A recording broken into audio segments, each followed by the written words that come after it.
crazy. We had some crazy rain last week. Had people uh, kind of like whitewater rafting in the canals. It was kind of crazy. But other than that, I've been good. Weather's been getting better and better every day. No longer 100 plus. But as usual, I'm always excited to talk with the gang and talk sports and give you guys all the great news that we have, and it's always a great time. It's always a great time. Yeah, welcome. This is season 6, episode 4. We're going to be talking about some week 4 reactions, give you some week 5 previews to our favorite teams. As usual, we'll give you those Black Belichick waiver wonders later in the program and our spiels. So let's get started. Let's talk about the Steelers. The Steelers are now 3-1 at the top of the division because of some inconsistencies with the other teams that are in the AFC North. But give credit to the Pittsburgh Steelers for coming through.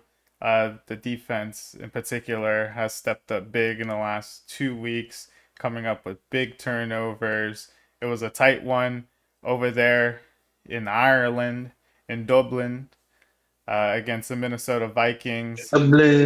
And there's a lot to unpack, I think, with this game. I don't even know where to start. Quay, what are your thoughts here about your hometown Pittsburgh Steelers? What are your thoughts? What are your reactions about that game over there in Ireland? Well, I was excited to well, I will start with the good here. We'll start with the good. Steelers are 3-1, heading into an early bye week. But 3-1 nonetheless hasn't looked hasn't always looked pretty. And it just goes to show how great Mike Tomlin is at keeping a ship above waters, and keeping everything tight in house. I've been loving the play of Aaron Rodgers overall, even though the stats aren't necessarily quote unquote the most sexy. I've really been enjoying his play at quarterback, just the reads that he can make, even when it seems like they're, even when it seems as though um, there isn't anything open. He's very quick in reacting, and whether that's getting the ball out, he's not as mobile, so he has to get the ball out of his hands much faster. Maybe he can roll out for a split second, throw the ball away, or even buy a little bit of time with his rollout and wait for someone to get open. But he's still just as accurate, even if the offense isn't necessarily capable of maybe providing a true deep ball. I don't think he diminished too much from last year to this year in terms of his arm strength. Yeah, he was throwing some deep balls last season in New York. So, but I think as the season goes on, we'll start to see more of that. We'll start to see the offense get a little more comfortable. But it was great to see DK and him have that connection. He's clearly our best receiver, and we brought him in for $30 million a season for a reason. And it was great to see that running attack really get going as well. Kenneth Gainwell was slashing and making great runs, running hard the entire game. It was fun to watch. Defense made some great plays on opportunistic turnovers and really took advantage of a depleted Vikings team. And, they had some injuries on the offensive line. Carson Wentz playing as their backup quarterback due to the J.J. McCarthy injury, and even their defense having some injuries as well. So it was great winning for our, I guess you could kind of say, our European hometown fans of Dublin, Ireland, just due to the connection that exists with the Roonies and Ireland. So I will say that was fun. Now, this just a quick touch on like the bad news, or some of the bad I didn't really like. I was not impressed by how the team let the Vikings kind of come back. There were certain decisions that were made that I felt as though shouldn't have happened, um, or that should have happened. to not allow them to come back. So, for instance, going for it on a fourth and goal, which, I don't necessarily mind that most of the time, but I felt as though with the way the defense is playing, you take the points and you force them to try to score a touchdown, not necessarily a field goal to try and eventually tie the game there, or put yourself in a position to where they all they need is a touchdown to maybe change the momentum and then a quick stop and field goal because they were down 10 at the time. So I don't. I felt as though we should have taken the points, gone up by 13. It would have forced more of a two score situation where they had to score another touchdown and not just a touchdown and a field goal. So that is something I do think Tomlin miscalculated there, and also punting at a fourth and one with a minute left, with a team that was gaining momentum, which goes back to my point of, I'm thinking they should have gone for that field goal earlier instead of going for it on fourth and goal with like 4 yards. And if they, wasn't necessarily going for it, as I said, but maybe the play call and then the situation at the time too. So allowing them to come back was a little bit of a head scratch, like a bit of a head scratcher and frustration for me. Because in terms of beating the best teams in the AFC and really making some noise in the AFC, particularly in the playoffs, you have to play smart and you can't give up plays like that. But again, we also have some injuries. So as the year goes on, our defense is also going to get stronger, and I do think the offense will get better. So overall, I'm really, really excited being 3-1 going into the bye week. Tomlin usually does well after the bye week. 13-4 record coming off byes. And, I do think that's a good start for our season outlook, especially as you mentioned earlier, just with the way the rest of the division has gone. Ravens being 1-3, Bengals 2-2, and seemingly they're on a downward spiral, and also the Browns being 1-3. So this is a good outlook for the Steelers right now, and with Mike Tomlin, anything is possible, and I think Aaron Rodgers as well being, the captain of that offense, and that defense just being as strong as ever and going to get even stronger. I do think it bodes well for the Steelers long term. Yeah, when I I think of the Steelers, just the key picture of consistency, and what a better way to go into your bye week than, you know, only with one loss. And I can say that simultaneously, it also feels like they haven't played their best at all. So to only Hmm. have one loss and made it through a spell like that, with a new quarterback leading the offense, I think it only bodes well for, more positivity. The division is in shambles. The Ravens dropping those early games, I think, really hurt their outlook for the season. And, they're just one or two more close losses away from, feeling like their season is over with. So they're going to be playing with that pressure week in, week out going forward for the rest of the season. I think the Steelers are really just put themselves in pole position where you want to be. And Mike Tomlin just does it again. Um, him and Aaron Rodgers have a good connection, it seems. I think, yeah, for all the reasons that Quay mentioned, that the division is theirs for the taking. Is it going to be easy? No, but boy, are you in a good position. And I think as that offense gels more and more, we're going to see them probably getting hot at the right time that you're going to want to be, which is going into the end of the season and heading into late November, December football. Yeah, Yeah, most definitely. yeah. I mean, I think the thing that impresses me about this Steelers team is the first 2 weeks. It looked like this defense was a repeat of the Eagles team that overspent on their players with Namdi Asamoah and all them, and they spent all this money, and the defense didn't turn out that well. But this defense it can be something special. I think what's really cool about this team is I don't think they've hit their ceiling yet. I think they're winning games playing sloppy ball. I think they aren't at where they need to be. I think Aaron Rodgers can do more with this offense. But they're going to get through a lot of hardship in these next couple of weeks. They're not going to have Calvin Austin. I believe he'll be out. I'm not sure for how long. Jalen Ramsey will be out for a little bit. But we saw the return of Deshaun Elliott make a big difference. And he was all over the place, intercepting the ball, Definitely. forcing fumbles, and he is the X factor. I think with him, Thornhill, Slay. Hopefully, we can get Porter back while Jalen's out. But that's life in the NFL. It's just a rotating, you know, revolving door of injuries. You can ask the Baltimore Ravens about it. Another AFC North team that had big aspirations. I mean, everyone was talking about, well, how are the Steelers going to win in a division with Lamar Jackson and Joe Burrow? And neither of those players are going to be playing next week.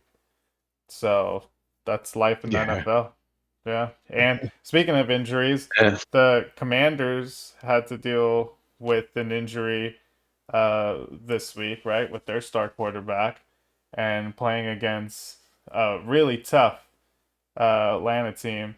Uh, Randy, what were your thoughts there on your hometown team playing this weekend? And what are your thoughts and reactions going into next week if Jaden does come back? Yeah, the commies are off to what I would say is, when you're at 2-2, you're at 500 at this early in the season. I look at it as, hey, you're where you were on day one. The rest of the season out, what you do is going to determine where you go. So, while we're losing ground on the Philadelphia Eagles, who are off to a perfect start, we probably are in prime position for ourselves to still finish either second in the division or hope that Philly can drop a couple games and they're right back in our pocket. When I look at the game against the Atlanta Falcons, I think to me what worries me and where I think our downfall could be is realistically our coaching when it comes to crunch time. I love Dan Quinn, but I also think that he can fall short in game plan. And I disagree with certain choices. That being said, this game going against Atlanta, I don't think that he did terrible with the tools given to him. We are down our quarterback, Jaden Daniels, and there's rumors that he's to return next week, and I could not be more pleased for him to be back, even if he's not at fully 100%. But if he's healthy enough to play and be safe, then I would rather at least give him a shot and then maybe pull the plug on him, or if we're ahead in the game, just to continue watching this precious card go that is our Rookie of the Year quarterback. Um, Looking in terms of what Marcus Mariota has done, I think he delivered. um, our offense against the Falcons did enough for us to win the game with the tools that we had out there. Where we fell short is really allowing the Falcons to score as much as they did on us. Um, and our defense, if they play a little bit better, I think we had exactly what we needed to win the game. So that gives me an encouraged outlook that with our starting quarterback, with Terry McLaurin in the lineup, that we can take on this level of competition. And not for nothing, credit to the Falcons. I think that within their division, they're right there with the Bucks in terms of where they're going to compete. I just think, hey, early game, we've got some injuries. Let's see what it looks like when we get healthy. It's a long season. We're at 500. Chart a path forward. Jaden, we believe in you. Stay healthy and let's run this down to the postseason. Let's get back to the NFC Championship. Other piece is looking ahead at our schedule that's coming up. Um, it's a really big game for us to win. I think if we drop this next game, our following games against the Chicago Bears and then the Dallas Cowboys are going to be very high intensity games that could be coin flips. So I think we're going to want to at least get off to a 3-2 start to give ourselves a cushion for some of these tough games to come. And yeah, I'm optimistic for the season. There are some chinks in our armor. We are really not that different of a team compared to what we were last year. But if anyone remembers our season last year, a lot of the knife's edge things were falling in our favor. And I think if we can start to gain some momentum, winning close games like that, I think it will put us in a good place. Our domination of the Giants early, I think, made our team a little bit complacent, and thinking that competition was inferior. And I think in today's NFL, as we just discussed with the AFC North and how, one or two key injuries can really flip everything on its head. Every team needs to have that next guy up mentality. And I think Marcus Mariota and the rest of our offense did. But I feel like they got let down by our defense. And good news is we get to go again next week, and I'm looking forward to what we can pull off. But what are you guys' thoughts on the state of the commies and things over here in the NFC side of Yeah, I the mean, NFL? Quay, I want to hear your thoughts. What? So, I mean, they're gonna go into SoFi, right, next week to play Justin Herbert and the Chargers. So, what issues are the Commanders gonna have here playing against LA? See, I mean, I think the biggest thing is the Chargers defense. I know they just took a loss to Jackson Dart, which we'll get into him a little bit later, um, and the Giants. But I feel like it was one of those games where even going into it, I had coworkers, where I had a coworker who was with a client, and they were talking about a little bit of like sports betting, and I was listening to them, and I was like, I don't know if you should just say, yeah, straight up take the Chargers to win that game, for that reason, just because I thought like Jackson Dart would do something there, but their defense was still pretty smothering. I think Herbert had more of a bad game than the Chargers defense kind of playing terribly or anything. But their defense is really, really strong. It's been part of the reason why they've been winning games. Quentin Johnston has been having a breakout year. He scored in every game outside of one so far, has 4 touchdowns. He was a waiver wonder this year for Black Bellies. So if you guys were able to get him, he's definitely paying great dividends. But I think the chinks that Randy mentioned, their defense for the Redskins, or sorry, for the Commanders, are really not necessary. It's not necessarily the greatest either. In all their games, they've shown susceptibility to a lot of different things. Whether it's been the run, it's been the pass. The tight ends have feasted. Kyle Pitts has had probably his best game in a long time. Tucker Kraft had a great game a few weeks ago when they played the Packers. So it's just, I don't know exactly what they have to do. This is a Dan Quinn led team, and he's known for his defense. So it is kind of disappointing to see the defense be as lackluster as it has been in these first 4 weeks of the year. And this Chargers offense is pretty much clicking. Like I said, off week with Justin Herbert, but Omarion Hampton had a great game on the ground. And as we saw Bijan last week against the Commanders, Bijan feasted as well on the ground and through the air. So again,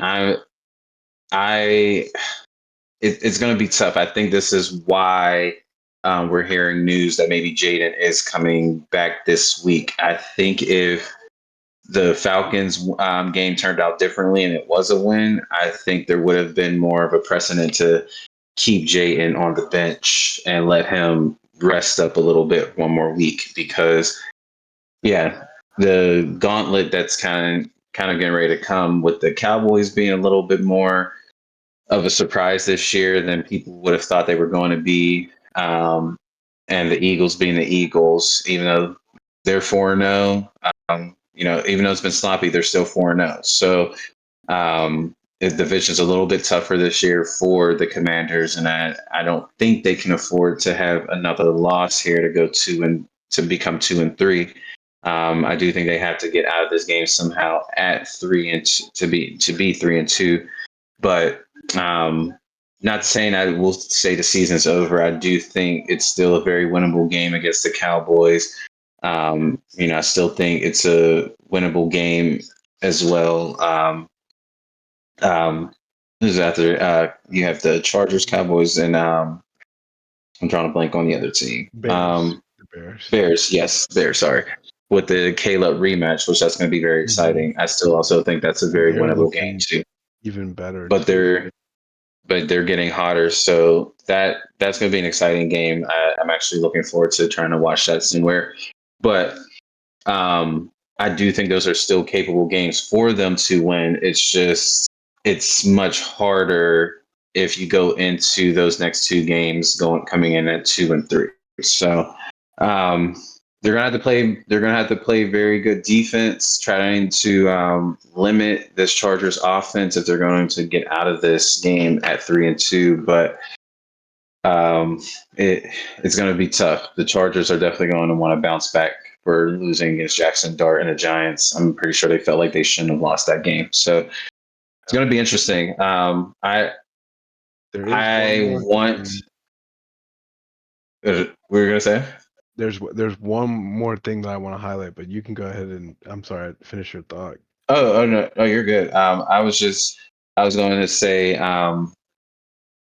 I would, I wish I could say it was going to be um, I wish I could say it was going to be the Commanders that win this game, but I do think it's going to be a tough, heartfelt loss with the game being a 23-27 game. It looks like we got our surprise guest, Medicine Music, aka Messing music. What it do? What it do? What's What's poppin'? good, man? We Tuning were in, just Come tuning on. in. we were just chatting about the Washington Commanders here and Oh, bro. the next game. But one thing that I definitely wanted to highlight while you were talking, Quay, is the one positive that I really took from this last game. Aside from our offense showing up despite the injuries, Debo Samuel is still that dude. 6 for 6 Mm-hmm. receptions, a touchdown, 72. 24-yard play. He's not just catching stuff in the flat. He's showing you range in this game with Marcus Mariota, where he didn't have the best game, but he was serviceable.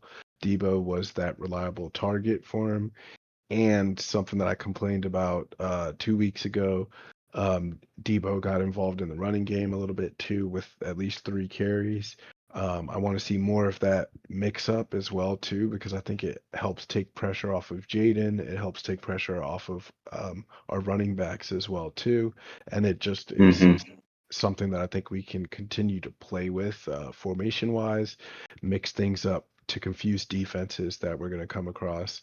And I think that seeing that new addition from the offseason is working, if we can get Jaden back healthy and all of the things that worked for us last year can start firing with Debo, and then our defense gets back on track, I think the optimistic upside of me still sees that future.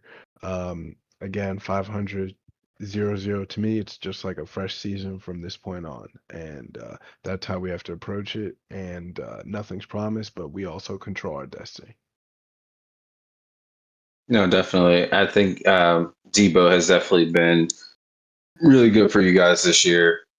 I do think incorporating some more running schemes with him will be great. I mean, you saw the 49ers have success with that, especially with Terry McLaurin now. I think getting him in different positions will help the offense even more, as you pointed out. So, yeah, I do think he's going to be the X factor going forward for you guys as long as Terry McLaurin's out, in the passing game. But just in general, just unlocking your offense even more. I do think he's going to be the X factor. Oh yeah. All right, Sal. Any thoughts on the commies, or we want to go into Oh yeah, Randy. What you think the score is going to be? What do you think the final score is going to be? against Herbert and the boys? Yeah, I said 27-23 to Herbert. Uh, assuming that Jaden plays. Yeah, assuming Jalen plays. I'm assuming Jaden plays, and Chargers did just have a rough outing, so Herbert's gonna be looking to get his swagger Motivated. back. Madison's gonna Looks make shady. sure he comes ready. Yeah, I know. Him and Josh Allen got the snow bunny power up. Crazy. I'm gonna go with. I think it's gonna be a more low scoring affair. I think we're gonna look to have a slow, methodical build offense wise. And I think that'll just I see that. time off the clock. And I'm seeing like a 24 24-17 score line by way of the commies. Yeah. Yeah, I think that I like the Commanders, but we're not even sure how healthy Jaden will be, even if he does come back.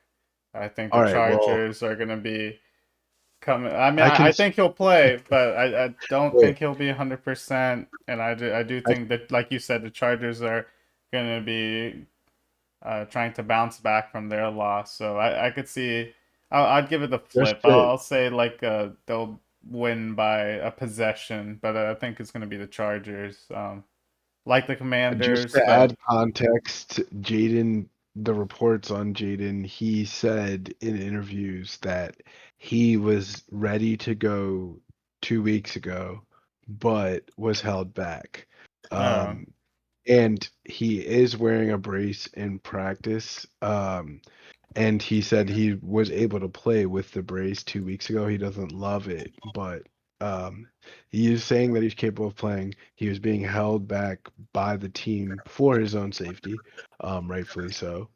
But I think that they, with that said, the organization would not roll out this precious cargo if he was at risk, is At my risk. understanding. Yeah. So I think that we're going to see a good 80% above Jaden, and I think that's more than enough to keep us competitive. If our defense can keep the Chargers under 21 points, under 3 touchdowns, we got a shot. You guys can point the That's all. I like that. finger at I him. like that. I'm not You can biased talk or about anything. the vacation, and if you do that, it's really unfair. Say not It's really biased. unfair. That's my quarterback. It's my team. My quarterback. It's my quarterback. And if you guys do that, man, it's unfair. We lost as a team. this is fair. We We lost as love a that team. too. Is that what your what was your score? What was the score you gave? I think it'll be 24-20. 24-20. Yeah, 24-20, but I think the Chargers are gonna win. I think that it's just the perfect conditions for them to bounce back from their loss. Whereas I feel like the Commanders need to heal up and get healthy. It's a long season. It's a long season. Ooh. So Ooh. We'll see next yeah, week. yeah, we'll see. Well, let's move on to Jackson Dart. We've already started talking about him a little bit, and I mean, is this kind of the start of the Dart era uh, with the New York Giants? They've been looking for a quarterback. They had Danny Dimes. It didn't work out there, and then we see what's happening with him out in Indianapolis, Indiana Jones, as they call him over there, and he's been very successful there. So there's been a lot of people talking.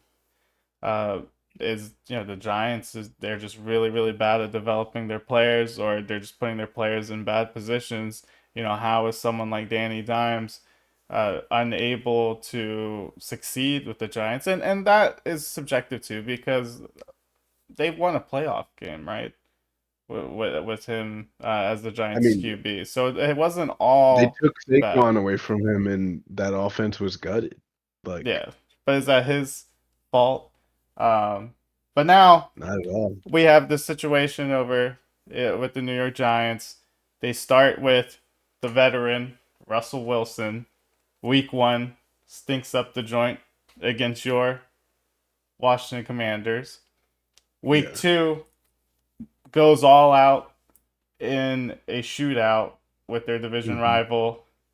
And then the next week, the now kind of viral and infamous uh, red zone possession that they had where Russell Wilson is just throwing it in the back of the end zone. And that effectively got him benched and removed. Bro, he And almost and hit me over here in Hoboken from MetLife Stadium with that one. right. and now they are fully going with Jackson Dart. Before they were kind of doing this mix of like both of them were getting snaps. But Quaid, what do you think this does for the Giants moving forward? I mean, it kind of accelerates the timeline, and most quarterbacks that are kind of forced to go in this early, I think usually fail. You're usually like the starter on day one, or there's not many stories like that. I could think one with the Steelers with Ben Roethlisberger where he wasn't the starter and kind of stepped in. But usually there's like a year or two of sitting out, and then they kind of go in, or maybe they're going to start. But this idea of not anticipating to be the starter going to the season, and now you're being thrown into it. Um, and I think the other element that's interesting is I think the fans wanted this, right? There's been a lot of fan chatter about like we want this to be our QB. We don't want Russ anymore, and maybe Russ is too old, and it's way past his time. But what do you think about Jackson Dart's first game as a starter in the regular season? Oh, I mean, it wasn't anything in terms of stat line. It wasn't anything like, oh my goodness, you know.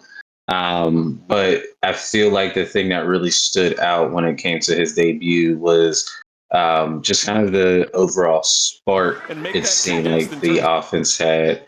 And it seemed as though that energy also radiated to the defense.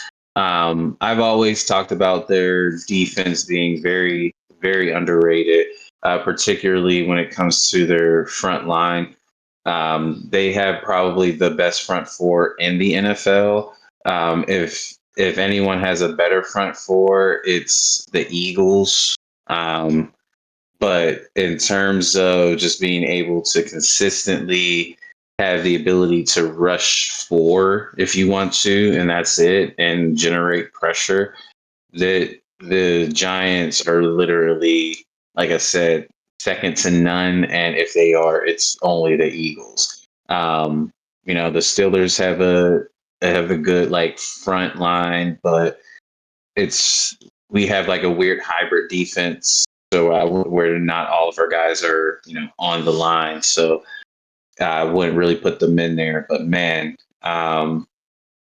Jackson Dart, though, like I said, definitely provided a spark. That rushing touchdown, and you just see how he celebrates after that. That's his very first touchdown.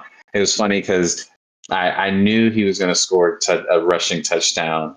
Um, I don't know, like there's times where I get like these weird like feelings about what's going to happen in the game, and I'm like, yeah, this dude's going to get a LeBron. rushing touchdown, and he did. I thought it was going to be more of a QB sneak type of touchdown, but it was kind of a design run, and it was great. And also threw a touchdown as well, just like a nice little shovel pass type touchdown. Like I said, stats weren't too crazy. 111 passing yards, 10 carries, 54 yards, touchdown through the air, touchdown on the ground, like I just mentioned. So wasn't the gaudiest of stat lines. I think if Malik Neighbors maybe didn't go down, there was potential for him to get more yards through the air if Malik Neighbors was able to continue that game. He's sadly going to be out for the season, and sucks. Maybe it is a turf, maybe it's just freak accidents. Who knows? But overall, though, just going back to Jackson Dart, I think he was awesome. Just because of the energy that he brought to the team, some of the reads he was making, just the throws he was making, and the mindset and energy that he had. He wasn't scared of the moment.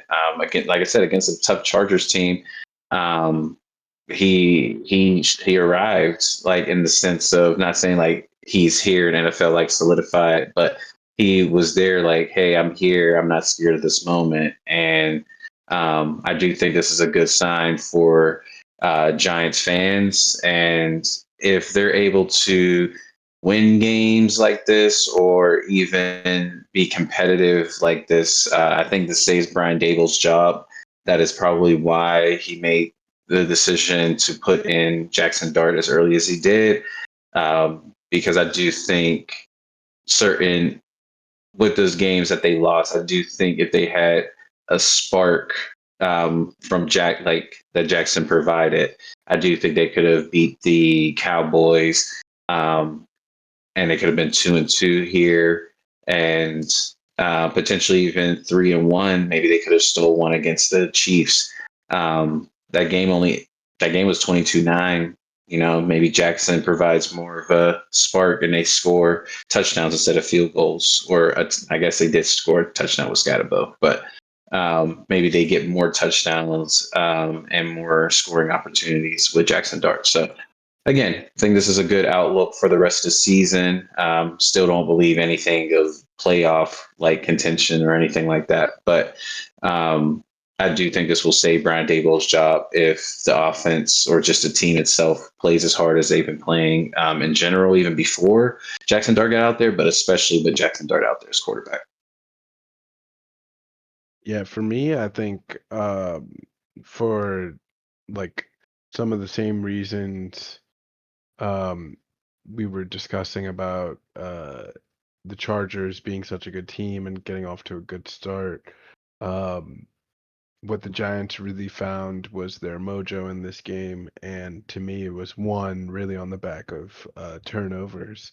Congratulations to Jackson Dart on what he was able to accomplish in this game. Mm-hmm. But I think he did just enough. He was serviceable, got just what he needed on his legs on the ground, completing 13 passes. Not asked to do too much, not asked to do anything crazy.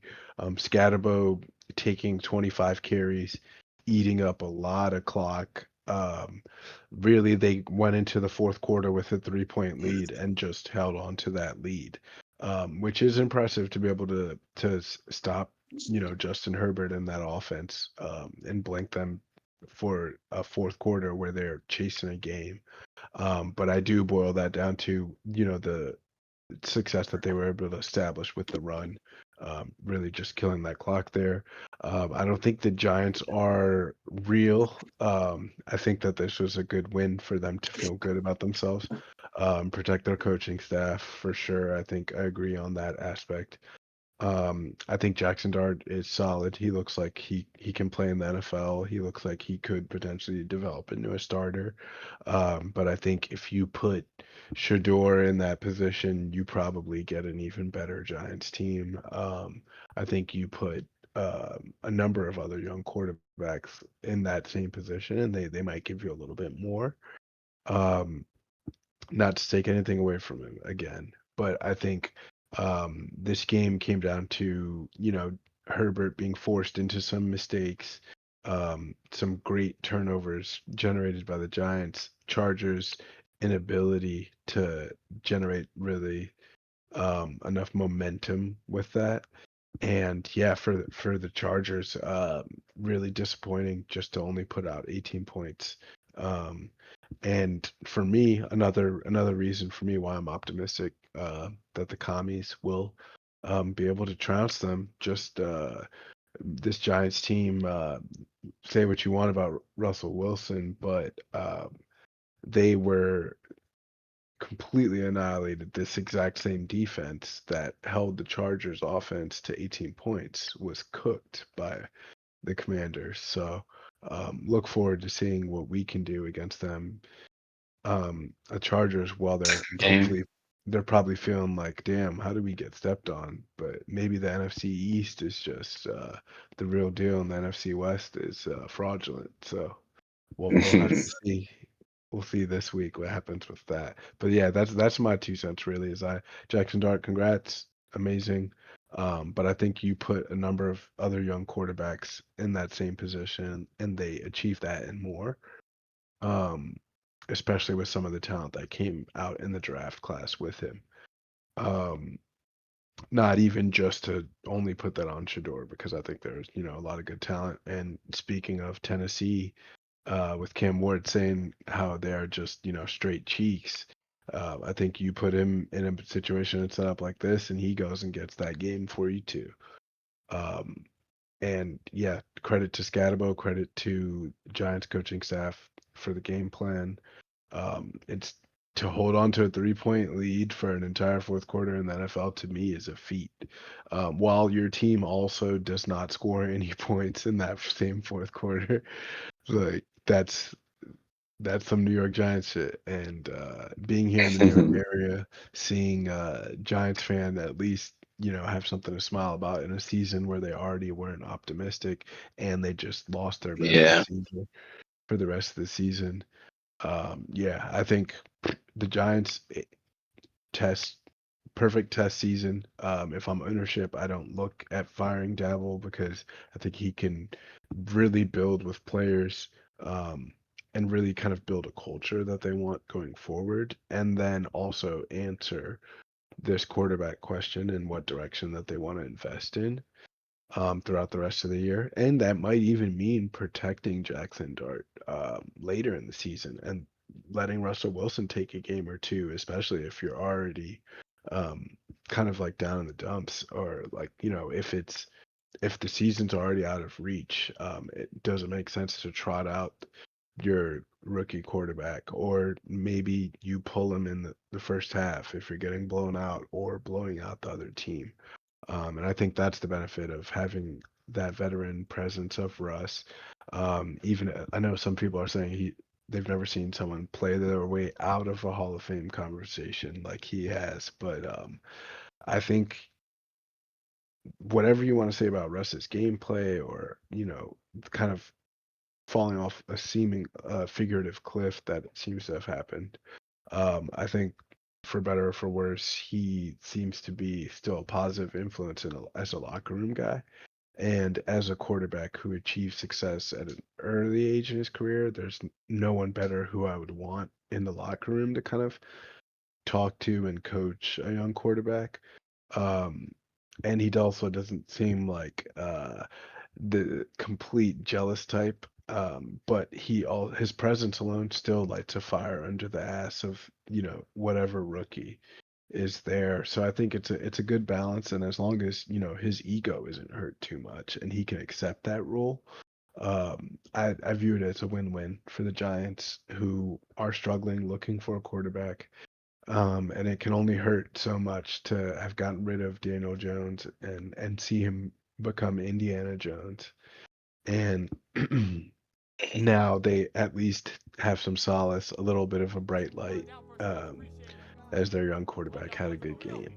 But I don't think it's real. I think the offense, they'll continue to need to establish a really good running game, but I don't think the output of what their 21 points against the Chargers uh, is going to hold up against other teams in the league. And they've got to see the Eagles, got to see the Commanders again, and those are not going to be easy games.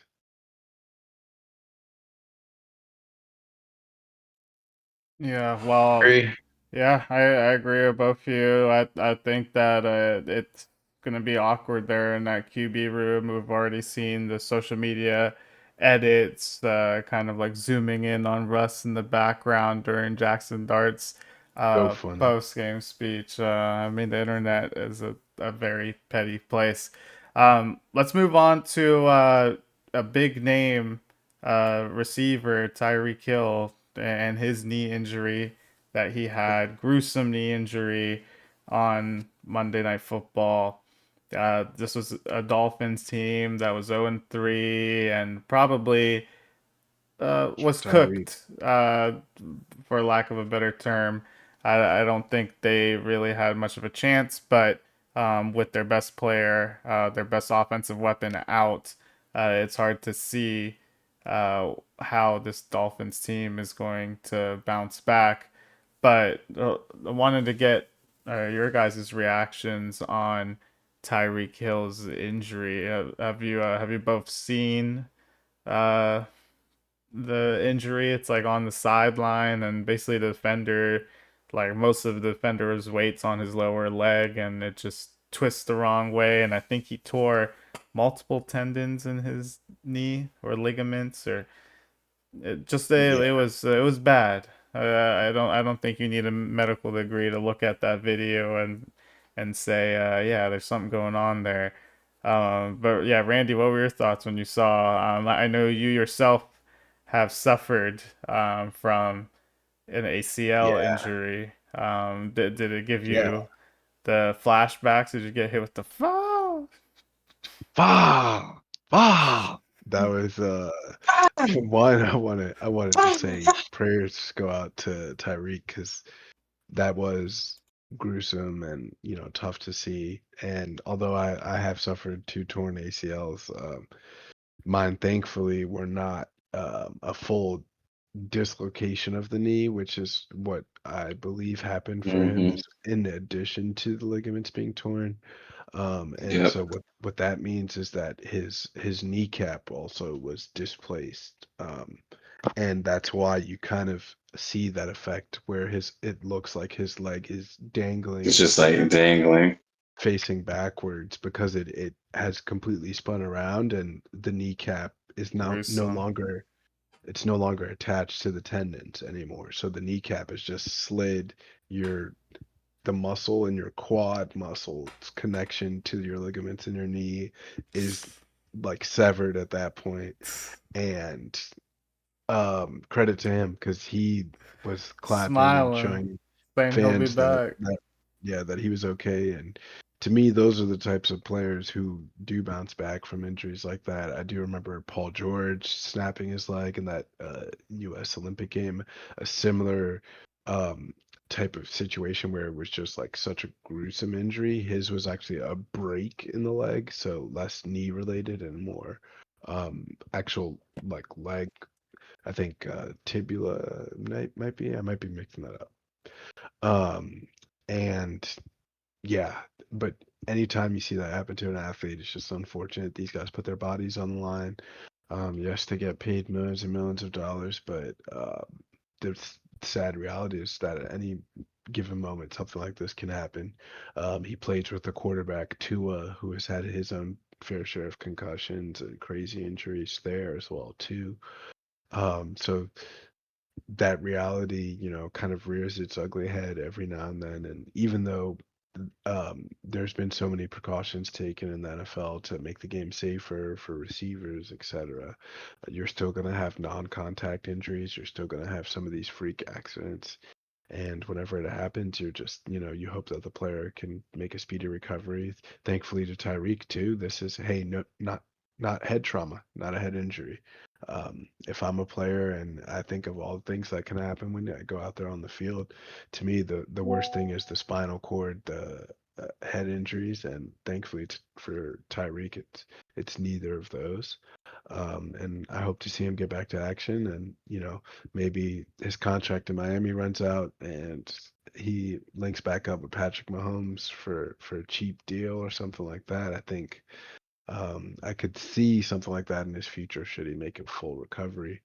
A big talking point that I want to ask the group here, though, from the Miami game is thoughts on their coaching situation. Since we were speaking about Dabble with the Giants, how do we feel about Dolphins and I'm mixing up McDaniels. the last name. Yeah, Mike McDaniels. I was going to say McCarthy. How do we feel about McDaniels' outlook for the It's not rest of the looking good. season and going forward? It's not looking good. Yeah. I feel like um, y- The I magic's think gone. the It's skills not needed funny to anymore. be a coordinator doesn't always translate to being a head coach, and I think a lot of the mysticism in McDaniels is, it seems like he has the IQ, but to be a head coach, I think it takes a different type of pedigree. And to be fair, I mean, the team's also underperformed too. I mean, the last 2 seasons, they go on very hot streaks at the beginning of the season. They're known as this team that plays really, really well when the weather is good, and then they go up to Kansas City and they don't perform up to their standards. A lot of that's preparation, but maybe that is just the culture of the team too. This is the team that hasn't had much success in our lifetime, and you just have to wonder, is it just like the organization as a whole? And the players are talented, and coaches seems like they're smart and they have the high IQ, but how come they can't get a product together that the people of 305 can enjoy? What do you Right. think, Clay? Um, well, I'll touch base just real fast on Tyreek. Let's hope he has a speedy recovery. I know people are talking about it as like a career ender. I think if this was obviously 20, 30 years ago, I think we could call this like a career ender. I think we just kind of underestimate where we're at when it comes to medical advancements and, recovery and everything. And especially with these athletes that have access to all the best doctors, all the best physical therapists and everything, he can come back. What's going to be interesting is how fast he'll still be, because I do think there will be a sapping of his speed, but because he was so otherworldly, like fast, like his drop off in speed might not even be that crazy. Like he'll still probably be able to easily take the top off of a defense and still be a threat, because he was still a threat now at 30, almost 31 years old, just with his speed. So um, I hope he has a speedy recovery. Really, really praying and pulling for the guy. I don't think he'll stay in Miami. I think this is a easy way out the door. I don't think he wanted it to happen this type of way, but this is a clear, easy way out the door for him to find a new home. Wherever that will be, we shall find out next season or sometime during the off season or sometime during the following season. But to Mike McDaniel, yeah, to Sal's point, I had always said the same thing when it comes to coordinators being head coaches. There's a very, very, very different approach to the positions. It's why Cliff Kingsbury is amazing in Washington, but in terms of being a head coach, he was very up and down here in Phoenix. The offense was fine. Like I do think Phoenix had such a creative offense when he was here, and it's not as creative now that he's gone. But um, that's like a prime example of recent history of someone who's a coordinator becoming a coach and not being done so well.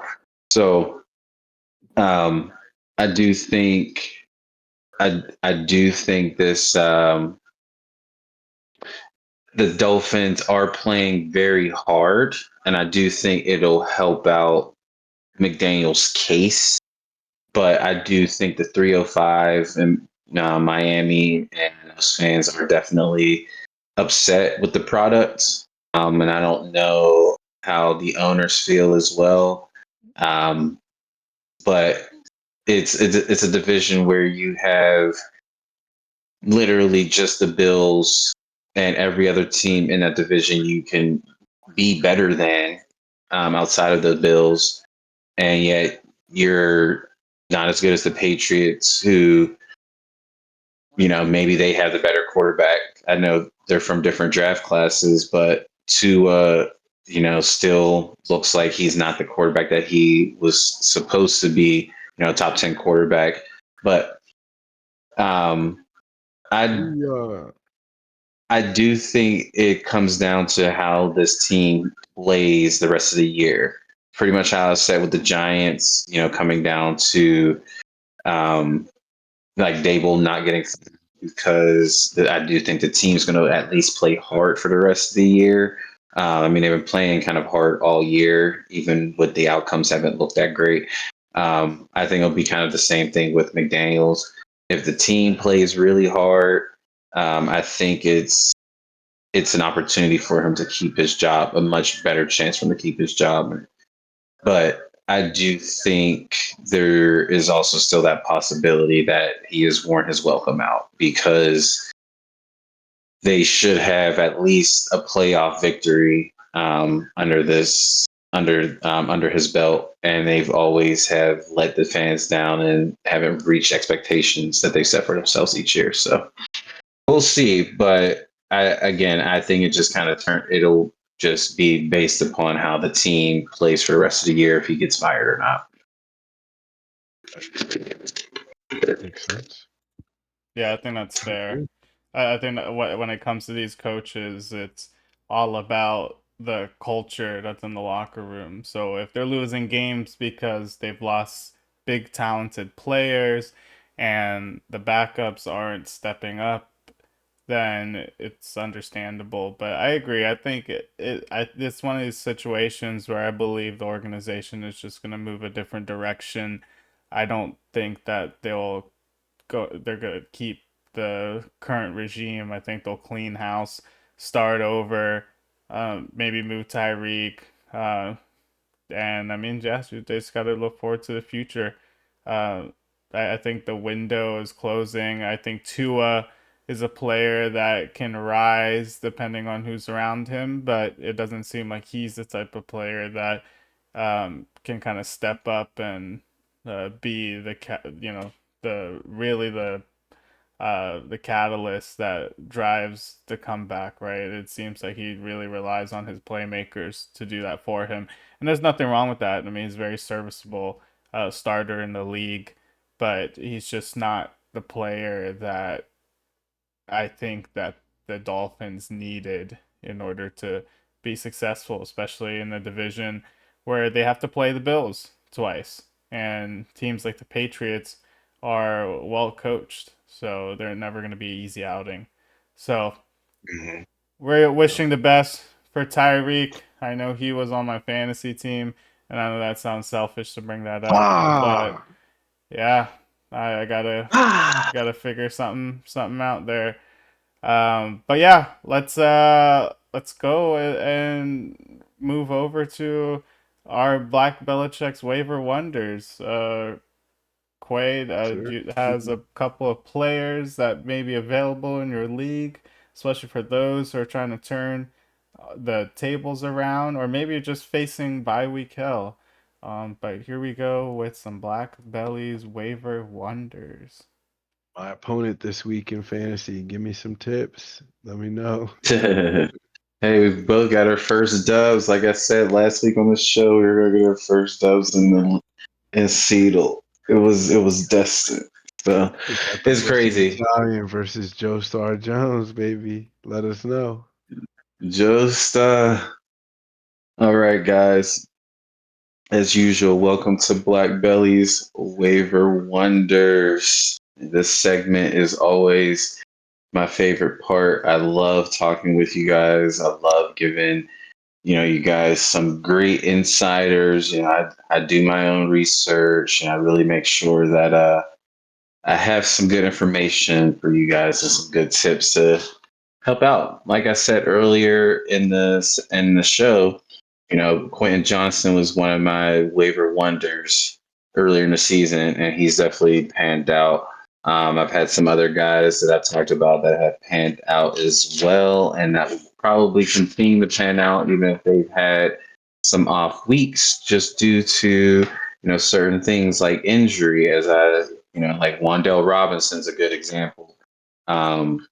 He is owned in 64% of leagues. Go out and go out and grab him if you personally can. Just due to the injury of Malik Neighbors, he is going to be an asset. But that's already someone I mentioned. So if I don't really want to spend too much time on him, but I will stay on a Giants receiver here and talk about Darius Slayton. Again, because of Malik Neighbors' injury, he is going to receive an uptick. Jackson Dart is definitely going to have more opportunities to pass the football. This Giants team is probably going to have to play from behind a lot of the time, so there will be passing numbers. It seems like Jackson also likes to take shots. He's not a quarterback that's just going to check down the entire time. And I think as the season goes on, the offense will open up for him more. So I'll definitely reach out and look at Darius Slayton. Like I said, he's owned in only 41% of leagues. There's been a 39% increase just this week alone because of that injury. So definitely go ahead and look for him. We'll stay on the Giants and talk about Jackson Dart as well. I do think he offers a great floor just due to his running ability. And I do think he'll have opportunities to always make plays with his arm just due to situational football not being in games. I don't think there'll be close games. There'll always be games where you have to come back from behind. 111 passing yards and a touchdown with 10 carries, 54 yards and a touchdown. As I said, that added rushing ability really helps his output when it comes to fantasy. So if those two are available, which again, they should be, Jackson Dart is available widely in most leagues. But like I said, Darius Slayton, 41% owned in leagues, so definitely available there. We'll go to Miami, as we mentioned injuries. Someone I mentioned before, Malik Washington. He is owned in 21% of leagues now. There's been an 18% increase since the injury to Tyreek Hill. With the offense in Miami seemingly playing more of a quick, fast-paced, short to intermediate type offense that helps players like Malik Washington who play closer to the line of scrimmage where you want to get the ball into their hands and have them make plays. He is going to move more so into the de facto receiver 2 role. He also offers carries in the backfield, so he has kind of that wide receiver running back distinction on offense, even though it's not in fantasy, which I believe he should have. On the way that he plays for Miami, he operates in the backfield and as a receiver, which allows for more opportunities for points. And like I said, the way their offense is, this is a great opportunity for him. I do expect to see a uptick in production as the season goes on. Still keeping it in Miami, and this is actually him and another player are they're going to be waiver wonder, the top waiver wonder selections for this week. One goes to Darren Waller, as we keep it in Miami here. Coming back from football, this guy actually has a really great and sad kind of story. For those who don't know, the guy suffered from addiction in his life, mainly from alcohol. And that was something that was really plaguing him early on in his career and, becoming this great tight end.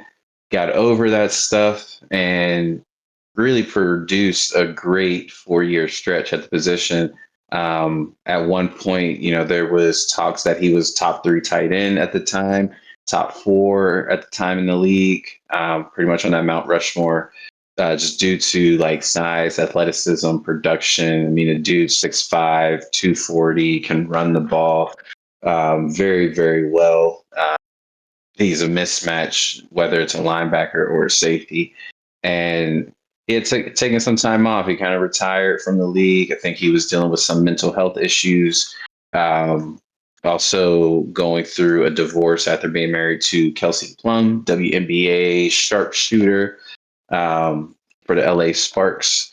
I think that time away from the game and getting himself back together after that divorce, it shows. He looks as healthy as ever in his early 30s. He looks as healthy as ever. Still looking like a mismatch on the field. He pulled in 3 receptions, 27 yards, 2 touchdowns. There wasn't like a lot of volume, but the 3 receptions was a good sign that they want to get him utilized. Jonnu Smith, who plays for the Steelers now, was a part of this offense, and it really fed into a tight end.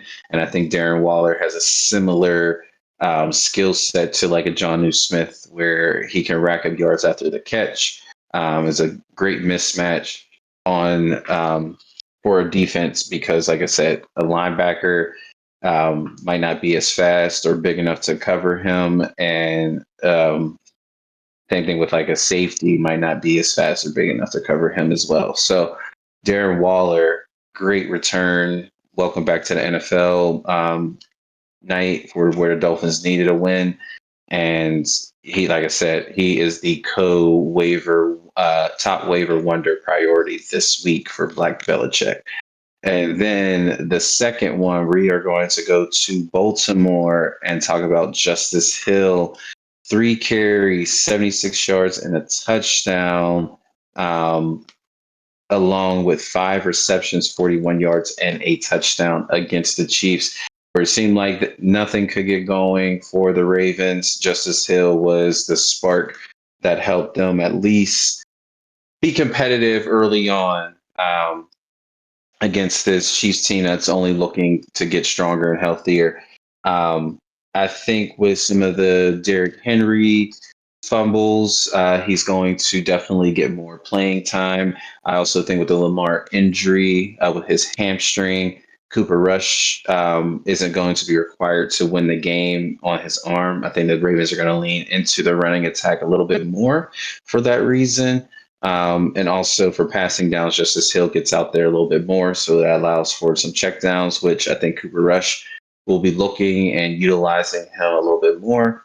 So whether this is for just a game or even just a long-term handcuff or an occasional flex start, Justice Hill, I think, has earned his stay to be on a roster. Like I said, whether it is for a spot start or a potential flex start. This Ravens offense doesn't have a lot in the passing game to offer outside of Zay Flowers. We talked about Rashad Bateman, and I like Bateman. I do think he'll have some great games at times, but I think the way this offense is going to succeed for the rest of the year, especially to get back on track, is leaning into their running attack. Lamar is still the fastest quarterback in the league and can still run the football very, very well. I think they're going to lean into him a little bit more once his hamstring heals up. They're going to get Derrick Henry some more carries. They're going to make sure Justice Hill gets involved.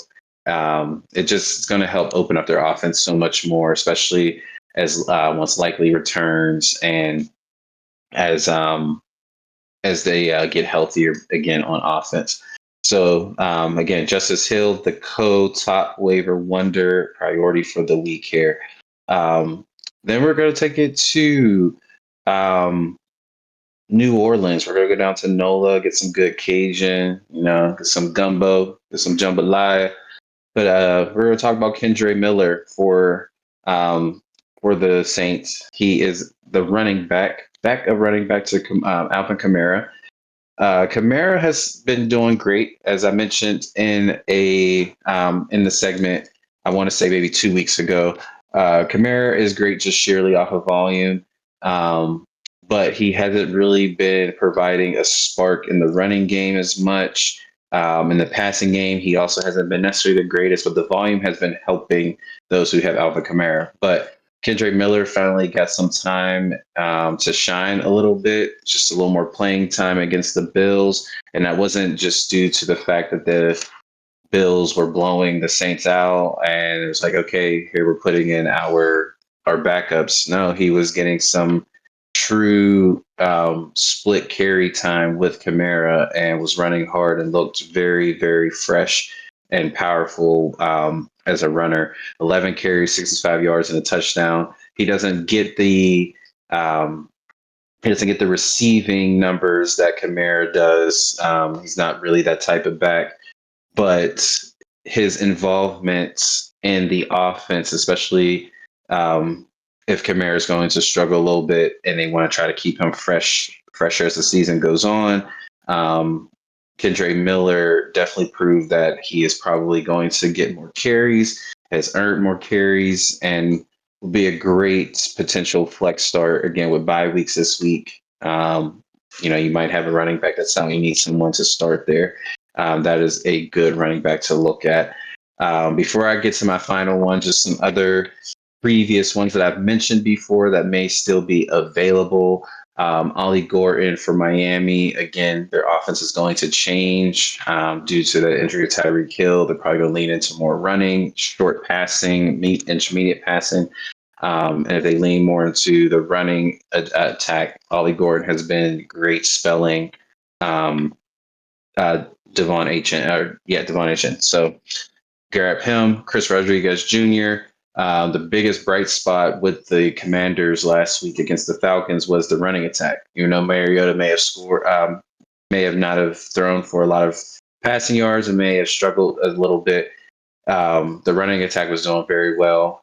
He's had the same amount of carries or close to the same amount of carries as Krosky Merritt. So they trust him as the early down back to get the offense going along with Krosky Merritt. So that's another available another available running back to pick up. And then lastly, I would mention just kind of an honorable one there is Hollywood Brown. Still available in playing leagues. He kind of dropped off after week 1, so he ended up being released in a lot of different leagues, but he is available. And as that offense gets healthier, he's going to get more looks and more touches. So definitely look at Hollywood Brown as well. But my final one here, I know I had a lot this week, but again, bye weeks, and I want to make sure people have different options just for whether spot starts or long-term potential for your team. The final one I'm going to go with here is Demarcus Robinson, wide receiver for the 49ers. The 49ers are pretty diminished at receiver already without Brandon Ayuk due to his injury from last year, and he's still recovering. You have both Ricky Pearsall and sorry, I'm drawing a blank there. Jawan Jennings out for the game. So they don't have any real receivers to get the ball. George Kittle's also on IR from week 1. So he's going to get most of the targets. It's a bit of a revenge game. He used to play for the Rams. He's a bit of an underrated receiver. Great red zone threat, if you ask me at times. He just somehow seemingly just makes plays. But if you're looking for someone who's going to get just sheer volume outside of Christian McCaffrey and Brian Robinson in the backfield, there's no one else really that they have to play make in the passing game. So just off of that, he's going to get a lot of volume against a very tough Rams defense. But again, with volume and the potential to at least rack up yards, I don't predict a touchdown, but to at least rack up receptions and yards, Demarcus Robinson is a great option for teams that will be in bye week hell this week and just looking for a receiver to spot start. But again, I hope you guys always enjoy my waiver wonder selections. I don't want to be blamed if they do not pan out. As I always mention, these are, things that I see, trends that I look into, and, I even take my own advice, and sometimes it doesn't work out for me. I had Hollywood Brown. I was one of those people that dropped him, and now I kind of wish I had him because I have Mike Evans and Jawan Jennings, and I've been having to try to figure out how to work out our receiver core. So, again, I hope you guys always enjoy Black Belly's Waiver Wonders. Thank The you. segment is really fun for me. Yeah. But yeah, I really want you guys to be successful. And Randy, I'm sorry, buddy. I had to get this. I gotta get this win. I know you need the win too, but I gotta get the win. We'll see who gets it. Black Belly. I might call me Jordan the way I'm coming into and make you look washed. Let's go. All right. Well, I think that's it in terms of our show tonight. We've gone through all of our topics, our NFL topics. We'll be talking NBA, I think, moving forward. Next couple weeks. I think it's Yeah, Spiel time.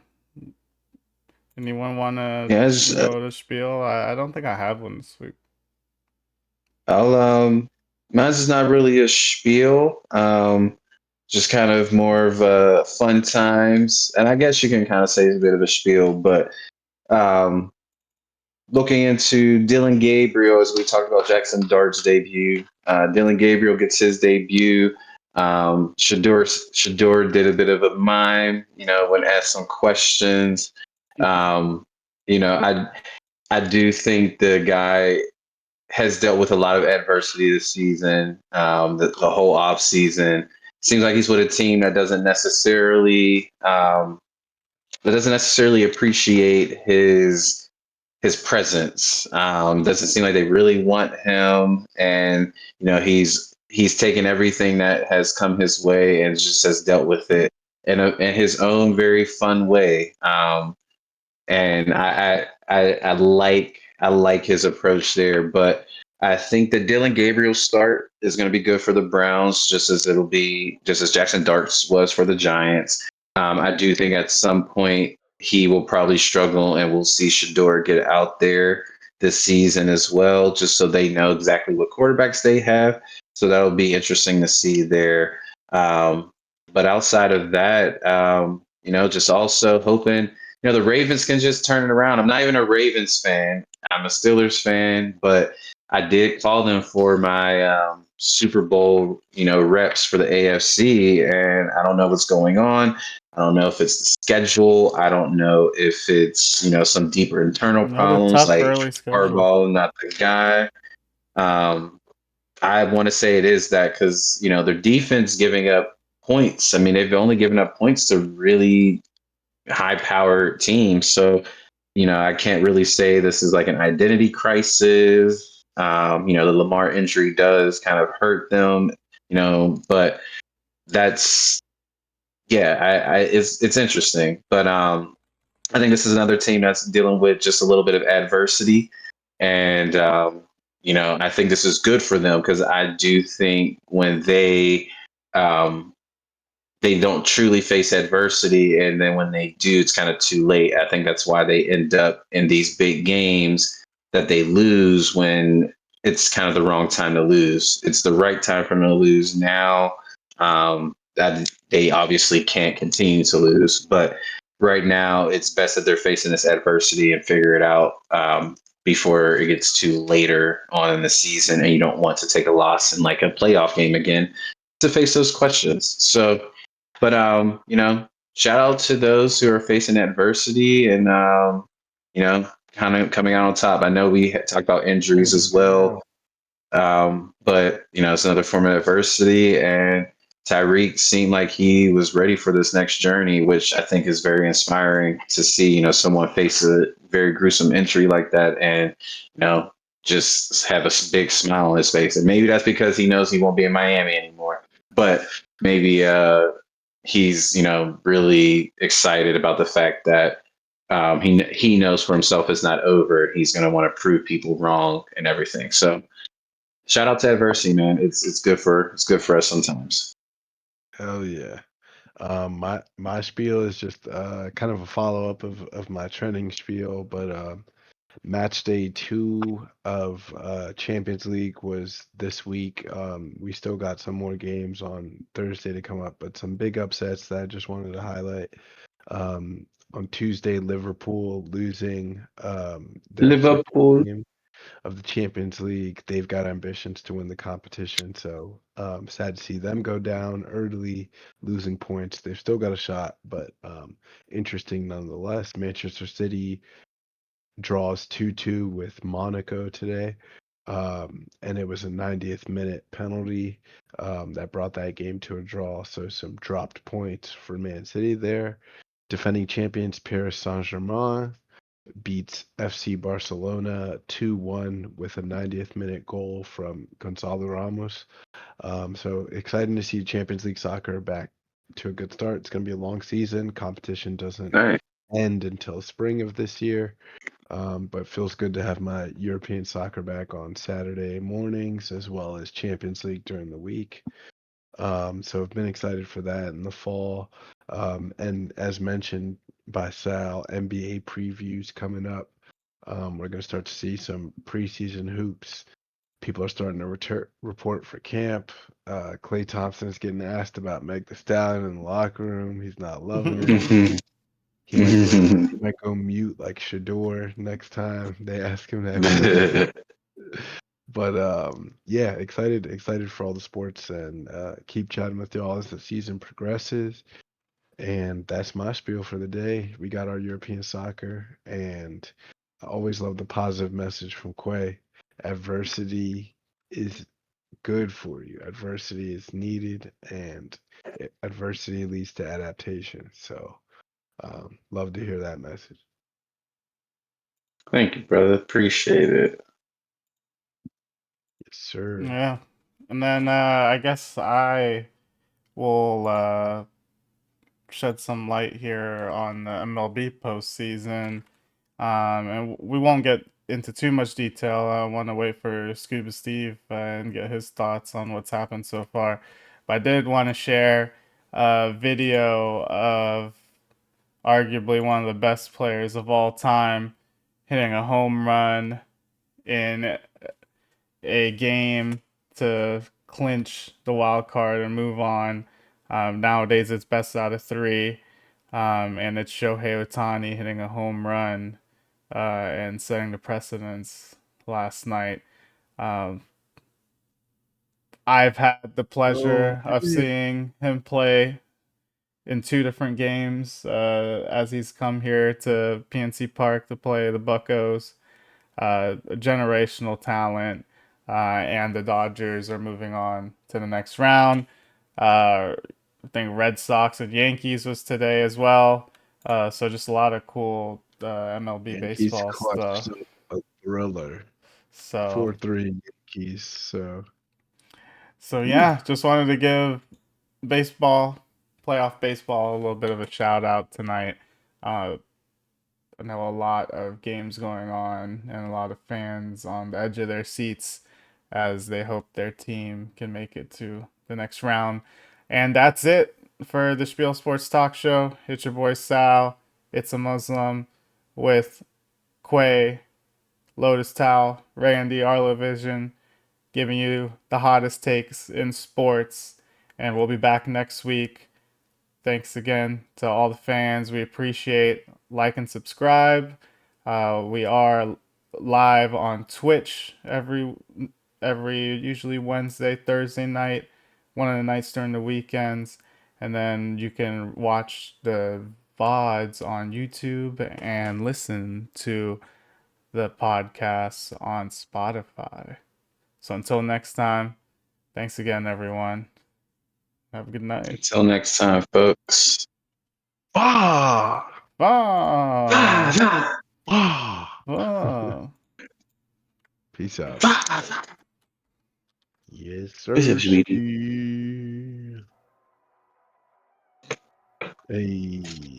hey, hey, hey,